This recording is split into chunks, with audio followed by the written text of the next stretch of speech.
Good morning. Today we have with us Mike Farrance from Hayes Management, and in particular from the Executive Recruitment Division. Yeah, that's right. Yeah. Of Hayes Management. Mike Farrance comes with a lot of international experience from the UK, Australia, New Zealand. Have I missed any countries? No, and now Kuala Lumpur. And now Kuala Lumpur. He's recently moved to the Kuala Lumpur office, and we would like to talk to Mike today to share with us perhaps some indicators of how the employment scene is changing in this part of the world. What are the trends he's seeing? What are the concerns that employers have today, and what we should be doing to prepare tomorrow's leaders or tomorrow's managers better? Welcome, Mike. Thank you very much. Yeah, thank you for having me. It was a great session we had today. Thank you so much. Mike, maybe could you share with us what you see as the current trend for executive and management level recruitment in our part of the world? Yeah, so I think it comes back to the recession. During the recession, lots of businesses made a lot of people redundant, and they had to go on a bit of a freeze, and they couldn't really take on any additional resource.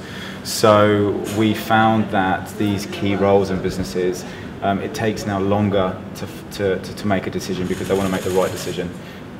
There is a lot of confidence in the market, especially in Asia, but companies got burnt through the recession, so they're a little bit cautious these days.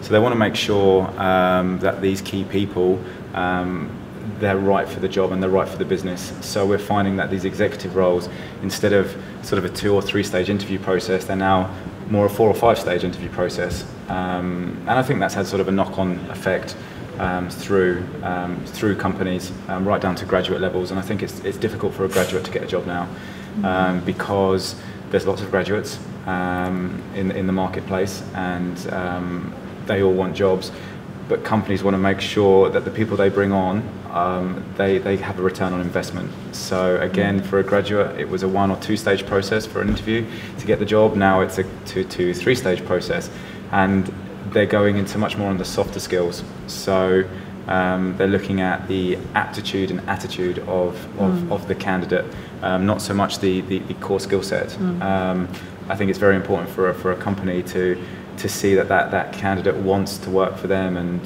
they've got the passion to deliver.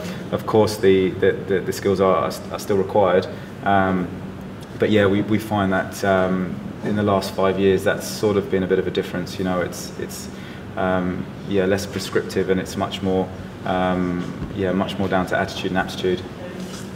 Okay, that's interesting, because even here in our program, we have emphasized that 85% of a person's success is dependent on attitude, yes, and the remaining 15% is all the other talents or skills or components that they have, which was a shocker for a lot of them. Having said that, we've also concentrated a lot on discovering their personality, their communication style, and orientating them for the job, and that's why you're here today.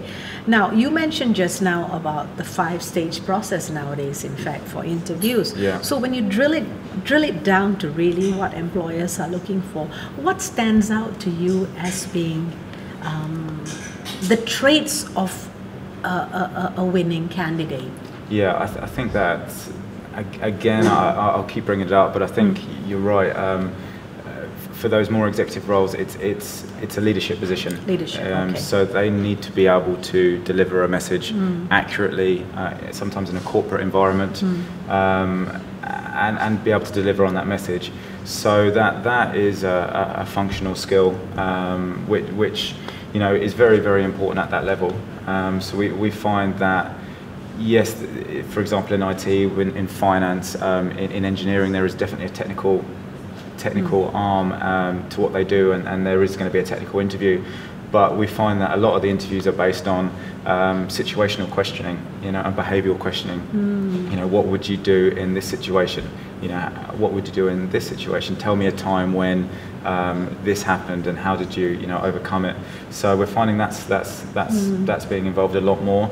And again, I think that's actually the trend for all areas of employment. You know. So behavior seems to be a very major issue, and their interpersonal skills. I think so, definitely. And the ability to communicate. Even in very technical roles like IT, you know, they are still required to go through a behavioural interview, because it's not so much now about doing your own thing. Sure. It's more about growing as a business and communicating. Sure, sure, excellent. Now, what are the sectors where you see lots of growth opportunities for jobs? Which business sectors? Okay, actually, in Asia, it's quite a lot, really. Really? It's a lot. I mean, of course, oil and gas. The oil price has dropped, which has had a bit of an impact there due to the fracking in the States and things like that. So that's taken a little bit of a hit. You know, sales and marketing. A lot of companies have had a lot of investment. And so they've built these great products and great services, and now they need to sell them to the market. So we're seeing a big increase in sales people. The finance and banking area, they again, a lot of investment there. So there's more confidence, there's more investors. Good. So that's great. IT is booming, especially in Asia with your outsourcing centres. Yes. You know, there's you know, HR. You know, when there's more confidence in a big business, it has a bit of a knock-on effect. So it's there's not very many areas that aren't doing well. You know, bar oil and gas at the moment. It's a buoyant market at the moment. It's good. It's great. Yeah. Oh, that's great. Now, you know, you realize that our Seeds Jobs for Life program is an actually incubator project by our service club organization for our long-term sustainability, because we actually want to be able to replicate and make this program more openly available to a larger, wider audience. What would be your takeaway advice to us going forward if we were to run this program, so that we actually enable job placements and target recruiters? Like now the emphasis is more on the personal development, the soft skills development, communication, leadership, all the things you talked about which are going to help them land that job.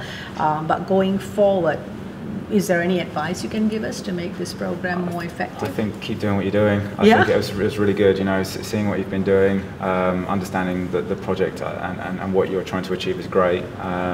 You know, if you can help these guys and train them in that area and have a link to you know, a recruitment business that specialises in graduates, or links into businesses that can help them, that would be brilliant. But I mean, what you're doing at the moment is fantastic. I'm really impressed. Yeah, and thank you so much for spending your precious time with us and for sharing all your wisdom. Thank you very much. Thank you, Mike.